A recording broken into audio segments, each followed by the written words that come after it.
Assalamualaikum warahmatullahi wabarakatuh. Saya akan mempresentasikan tentang materi praktikum pemetaan yang berjudul peningkatan kompetensi dalam bidang pemetaan pada era new normal pada saat ini. Sebelum memasuki materi, saya akan memperkenalkan nama saya Daniel Wahyu Putra Wijaya, NIM 19 11 10 30 1158. Kelas praktikum pemetaan kelas D, Fakultas Teknik Universitas Jember. Langsung saja ya, kita masuk ke pembahasan. Apa sih praktikum pemetaan ini? Praktikum pemetaan ini adalah ilmu dasar untuk membuat peta berdasarkan survei di lapangan dan juga dapat digunakan yaitu untuk mengeplot dari rancangan ke lapangan. Nama mata kuliah pemetaan ini berdasarkan kurikulum baru 2014. Pada kurikulum 2009, mata kuliah ini bernama Ilmu Ukur Tanah yang disingkat sebagai IUT. Intuisi pengertian kuliah pemetaan 1 ini adalah gabungan dari IUT 1, pengukuran leveling dengan waterpass, dan IUT kedua, pengukuran poligon dan tachymetry dengan alat teodolit pada kurikulum 2009. Lanjut ya. Praktikum pemetaan. Praktikum pemetaan ini adalah suatu mata kuliah praktek di mana kita diajarkan untuk menerapkan ilmu pengetahuan pemetaan. Yang selanjutnya, meningkatkan kompetensi pemetaan. Peningkatan kompetensi bidang pemetaan pada era new normal dapat dilakukan pada para mahasiswa maupun yang telah bekerja. Peningkatan pada era new normal akan sangat efektif dilakukan pada jalur digitalisasi untuk para pekerja dan untuk mahasiswa. Selain digitalisasi, juga perlunya praktek agar peningkatan kompetensinya seimbang antara praktik dengan teknologi. Yang selanjutnya, praktek. Praktek ini bisa dilakukan dengan mahasiswa dan pekerja. Kalau mahasiswa, yang pertama melakukan praktek sederhana di rumah dengan panduan video pembelajaran dari dosen terkait sehingga tujuan tidak meleset. Yang kedua, praktikum dengan protokol kesehatan lengkap dan penjadwalan praktikum menjadi kelompok kecil. Nah, yang dimaksud dengan melakukan praktek sederhana di rumah dengan panduan video pembelajaran dari dosen itu seperti pembuatan praktek sederhana elevasi beda tinggi ya, seperti itulah. Terus yang kedua, pekerja.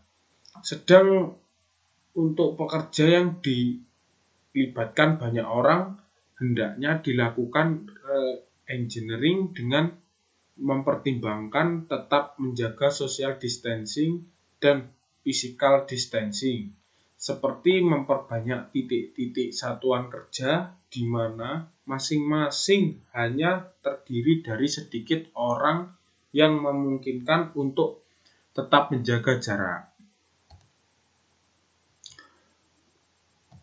Yang selanjutnya, digitalisasi. Nah, digitalisasi ini sistem daring sebenarnya selaras dengan keinginan Menteri Pendidikan, yaitu Kampus Merdeka. Dengan daring diharapkan mahasiswa dapat memaksimalkan potensi digitalisasi. Pemetaan digital merupakan kegiatan pemanfaatan teknologi digital komputer dalam bidang pekerjaan pemetaan. Lanjut ya. Selanjutnya Line Desktop. Line Desktop adalah sebuah aplikasi dari CAT untuk membuat permukaan tanah survei secara digital atau bisa disebut digital train model, disingkat sebagai DTM, dengan memakai titik-titik poin secara tiga dimensional sebagai referensi, di mana titik-titik tersebut langsung diambil dari hasil pengukuran lapangan dengan koordinat X, Y, serta elevasinya. Sedangkan civil design adalah penggunaan DTM yang telah dibuat di Line Desktop untuk merencanakan jalan, perpipaan, penembokan, saluran drainase, dan sebagainya. Kita masuk materi apa sih itu new normal. New normal adalah sebuah perubahan budaya hidup yang direncanakan pemerintah Republik Indonesia agar masyarakat dapat terbiasa dengan tatanan hidup normal yang baru untuk menghadapi penyebaran virus corona atau perubahan perilaku untuk tetap melakukan aktivitas normal dengan ditambah menerapkan protokol kesehatan guna mencegah terjadinya penularan COVID-19. Ya, yang selanjutnya tujuan new normal. Apa sih tujuan new normal itu? Tujuan new normal ini adalah agar masyarakat tetap produktif dan aman dari penularan COVID-19 di tengah masa pandemi ini. Dan juga diharapkan menjadi satu-satunya cara untuk dapat mengendalikan penyebaran COVID-19 tersebut dengan baik.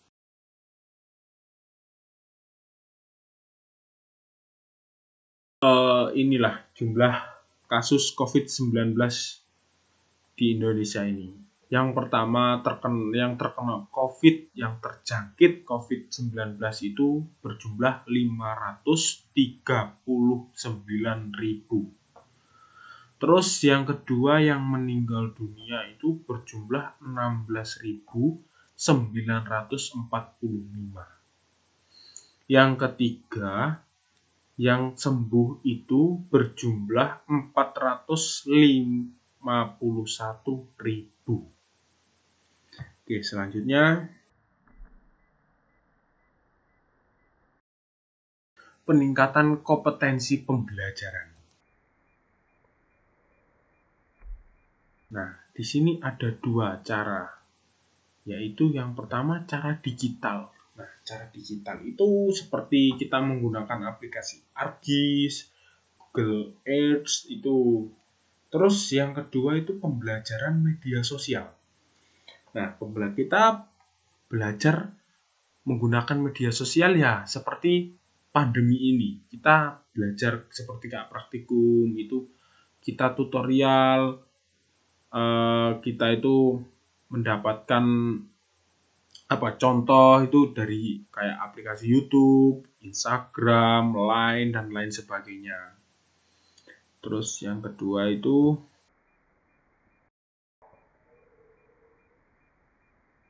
melakukan praktek sederhana di rumah ini. Terus praktikum harus menggunakan protokol kesehatan, tetap ya, jangan lupa sampai protokol kesehatan. Itu penting bagi Anda semuanya. Terus lanjut, dampak pandemi ini.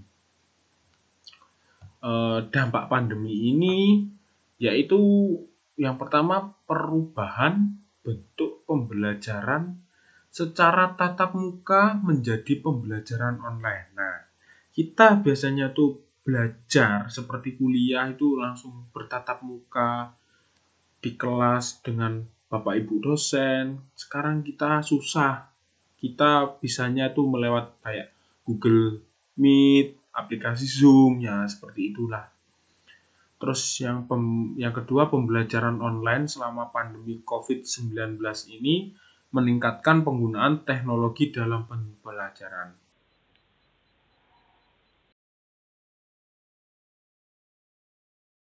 Yang selanjutnya itu penyesuaian praktikum di masa pandemi.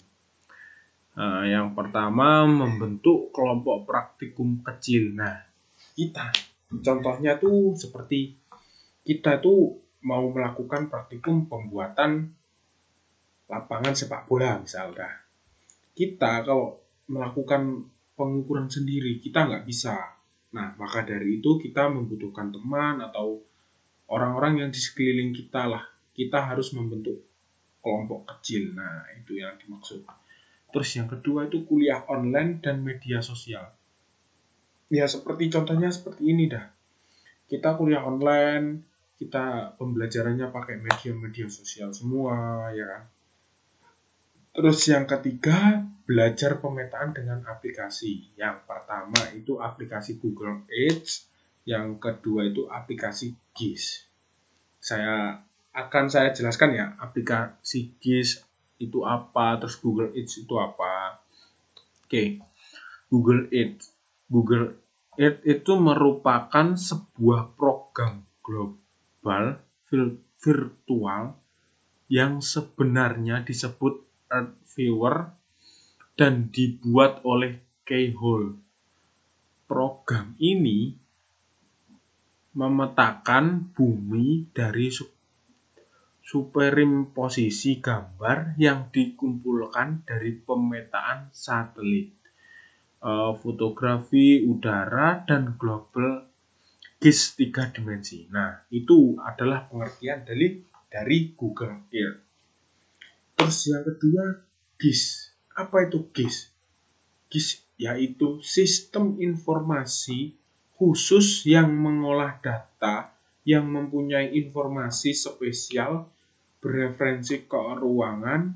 Dengan pengertian lain, sistem informasi geografis merupakan sistem komputer yang memiliki kemampuan untuk membangun, menyimpan, mengelola, dan menampilkan informasi bereferensi geografis, seperti data diidentifikasi berdasarkan lokasi dalam database.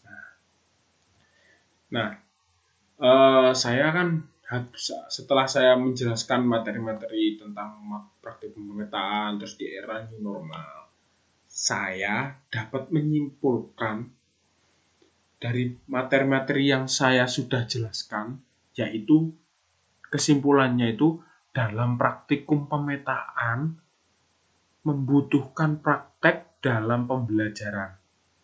Namun, disesuaikan dengan kondisi atau menggunakan aplikasi yang ada.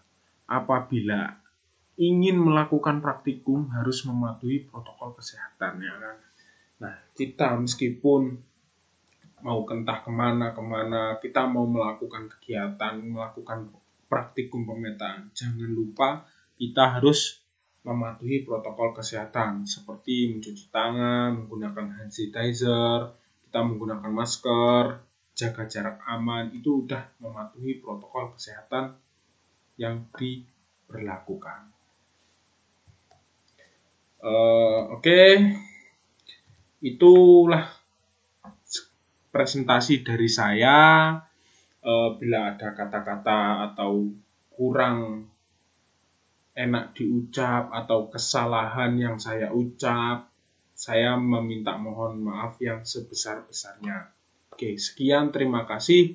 Wassalamualaikum warahmatullahi wabarakatuh.